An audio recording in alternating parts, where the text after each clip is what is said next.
Hi everyone. Today we are talking about moat. So moat is one of the most single important attribute that all the great investors look for, be it Rakesh Jhunjhunwala, Warren Buffett, Rakesh Damani, everybody looks for a moat in a business. So today we will understand what is this moat, what are the different types of moats, and what are the companies in the Indian stock market right now available corresponding to these moats. So stay tuned if you're interested. Let's dive in. So just to understand what is a moat, moat is kind of the water surrounding a castle. So as the water prevents the invader or the enemy from conquering the castle, similar to that, what moat does is moat prevents the competition to get into the business so that the business that you are invested in or interested in keeps on running with a good profit and good profit margin at the same time. So moat is something that is kind of a USP, unique selling point of that business that makes it very unique and makes it immune to the invaders or the competitors. So the very first kind of moat is the brand moat, and brand moat is very significant and it takes years for a brand moat to develop. So a good example would be Maggie here, because Maggie, there was some issue like lead was found in the masala of a Maggie and stuff like that. But as soon as the dirt settled, there was a hearing in the court, and then the final statement was released that there is no such case of lead being in the masala of the Maggie. And because the brand image was so good of Maggie, once everything was settled, the market share of Maggie was back to 60 plus percentage. And the business, if it's having a brand mode like that, then it is bound to grow, and it gives them the competitive edge plus the pricing edge as well. Because if I have a very strong brand mode and I have a very strong connection with the consumers in terms of habit formation, so even if I increase my price by 10% or 20%, it will not impact my sales because the brand, they cannot easily leave. And in the current scenario, one company I am interested in is the Metro brand, premium footwear solutions. So with the Mochi brand, the Metro exclusive brand, then the Crocs exclusive partnership with the Metro. So all these relatively premium footwear brand comes under the Metro brand as the umbrella, and that is a very significant move. And the brand is bound to grow because the earning capacity of people are increasing, and they will go for premium footwear or premium lifestyle choices. So this sits in a sweet spot in terms of a brand mode. Now let's go to the second one. Second one is the distribution mode. So the very good example would be HUL. So HUL is present across all the rural and urban areas of India. So the distribution or the supply chain ecosystem of this company is so huge that even in the next week, if it wants to launch a product and it wants to reach out to the masses, it can do overnight. But as compared to any other company who is stepping in, who is launching a new product, to build this kind of distribution and ecosystem, it will take ages. So a very good distribution allows company to get expand their portfolio of products in a very rapid manner and reach out to like a masses at the onset or the launch of the product phase. So that distribution becomes a very good mode. In the current scenario, a very good company would be Lal Path Lab, because the distribution system or the presence of Lal Path Lab across the country is very huge, and they have a brand image at the same time. So this is a very good combination of good distribution as well as the brand mode. And one more, like a small cap company, would be BLS International Services. So it provides visa services, and it has like partnership with government. So approximately 66 partnership with different governments. So this is a kind of mode in terms of distribution, which a competitor cannot just come the next day and get those partnerships in place. So these two companies, Lal Path Lab and BLS International Services, these two are the companies sitting in Indian stock market with a good distribution mode. The third one, the cost mode. Here, so this is pretty straightforward, because what we are trying to say is if you have an advantage of the cost, then you can play around with the final output MRP or the final selling point, and then it gives you a competitive advantage over the others.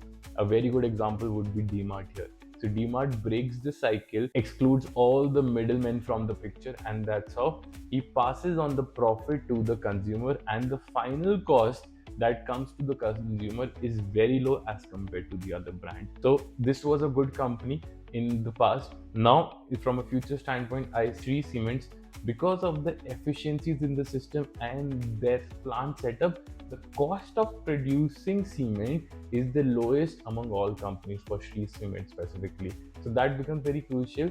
As the urban infrastructure grows, the number of players in the cement industry grows, the one producing the cement at the lowest cost will have an advantage over the others. The fourth one, it's the regulatory mode. So it's something industry where only one, two, or maximum three players are allowed to play. So a very good example would be Warren Buffett invested in Moody's, a credit score rating company in the US, and it made a fortune for him. Because Moody's again was a company that was very unique, and there were a lot of regulatory challenges that no other player can just come into the picture and start having a credit rating from day two. So that's why companies like these will have a significant moat because of the regulatory challenges. And two examples in the current stock market are CDSL and NDSL. So these are the national depositories, and we just have two depositories. Any other player cannot just come into picture and have a depository. So these two, as the demat account grows, as the trading grows, investing grows, the profit of these two depositories is bound to grow, and these both of them are registered on stock market also. Now, the switching cost. So, a switching cost, I will draw a parallel not to stock market, but let's draw a parallel from mobile number portability standpoint.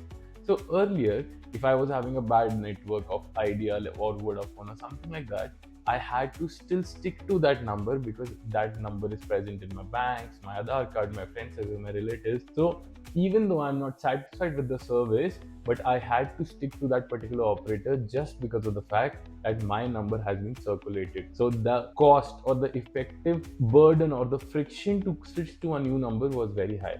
But as soon as the MNP came in, the mobile number portability, people switched to better networks like Jio, Airtel, and what it did was only two or three, the best players survived. All the smaller players had to wrap up their businesses.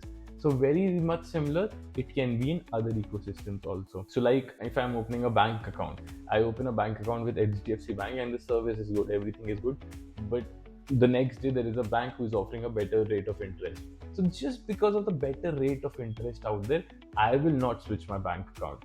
So businesses where there is a lot of friction from moving one to another, or there is a heavy cost involved for moving from one party to another, those kind of businesses becomes very interesting because of the fact that customer will not move easily from one to another, and it's a long-term engagement from a customer side, and the business can make good money out of it. And two examples would be, one, as I mentioned, HDFC Bank is in a good position because it has a good customer base, and people cannot just straight away go. So gradually they are increasing the customer count, and all the previous customers are also being retained. So overall, the pool of money that comes into HDFC Bank will increase, and the profits will increase too. And the other company would be Intellectual Design Arena. So this is a company that provides IT ecosystem to manage finances with AI driven insights. So it's a little bit complex. So once the company has signed up for their offering, they get their system installed and up and running. So if they want to, like 2 years down the line, move to a different system, it's very difficult to move. So typically, if I'm signing up with this company and have a contract in place, then I will end up staying there for a long time.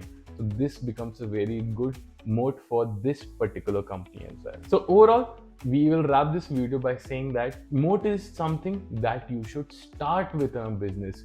Get rid of the fundamentals, financials, profit loss ratios, everything comes secondary. But whatever you are investing in should have one or the other kind of moat, so that their profits and their competitive edge remains there. And then you should deep dive into the fundamentals, technical, shareholding pattern, promoter pattern, and whatnot. So moat should be your stepping stone, and then there should be a due diligence for that particular stock, and then finally you should make a conscious call to invest in that company or not. Like the video if you found it informative. Until next time.